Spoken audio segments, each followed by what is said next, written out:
পিরোজপুরের নির্মাণাধীন মডেল মসজিদে হামলা, ভাঙচুর ও টাকা ছিনতাইয়ের মামলায় জাতীয় নাগরিক কমিটির প্রতিনিধি মুস্তাব্বির মাহমুদ সানি ও তার সহযোগী মিলন শিকদারকে গ্রেপ্তার করেছে পুলিশ।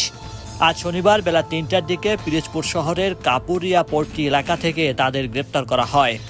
গ্রেপ্তার মুস্তাব্বির মাহমুদ সানির বাড়ি পিরোজপুর সদর উপজেলার উত্তর মাছিমপুর গ্রামে, আর মিলন শিকদারের বাড়ি পিরোজপুর সদর উপজেলার উত্তর নামাজপুর গ্রামে। মুস্তাব্বির মাহমুদ সানি পিরোজপুর বৈষম্য বিরোধী ছাত্র আন্দোলনের সমন্বয়ক ও জাতীয় নাগরিক কমিটির প্রতিনিধি। পিরোজপুর সদর থানার ভারপ্রাপ্ত কর্মকর্তা আব্দুস সোবাহান জানান, গতকাল রাতে পিরোজপুরে নির্মাণাধীন মডেল মসজিদে হামলা, ভাঙচুর ও টাকা ছিনতাইয়ের অভিযোগ দায়ের হওয়া একটি মামলায় মুস্তাব্বির মাহমুদ সানি ও তার সহযোগী মিলন শিকদারকে গ্রেপ্তার করা হয়েছে। আগে বাজার থেকে গ্রেপ্তার করেছে এবং গতকালকে তারা চাঁদাবাজি করছে মডেল মসজিদ, ওরা বাজিয়ে একটা মামলা দিয়েছে চাঁদাবাজি মামলা, ওই মামলা তাকে গ্রেপ্তার করা হয়েছে। তাদের আদালতের মাধ্যমে কারাগারে পাঠানোর প্রক্রিয়া চলছে।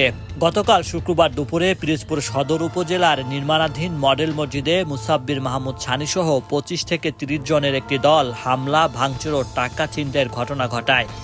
আমাদের এখানে আইসা সানি নামে একজন, আমি তো চিনি না, সে আইসা পরিচয় দিয়েছে ছাত্র সংগঠনের সংগঠক না কি জানি বললো, যেখানে কাজ চলবে না, কাজ বন্ধ থাকবে।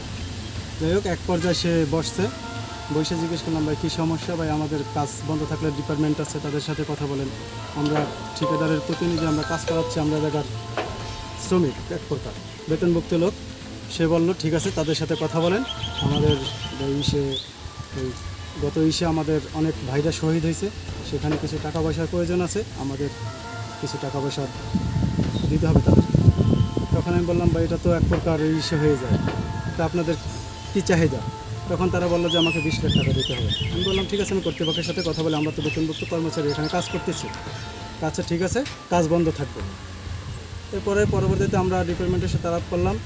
তারপরে গতকালকে আমরা উপরে ডিপার্টমেন্টের উপরে মহলে আলাপ দিয়ে দিছি, নলেজে দিছি।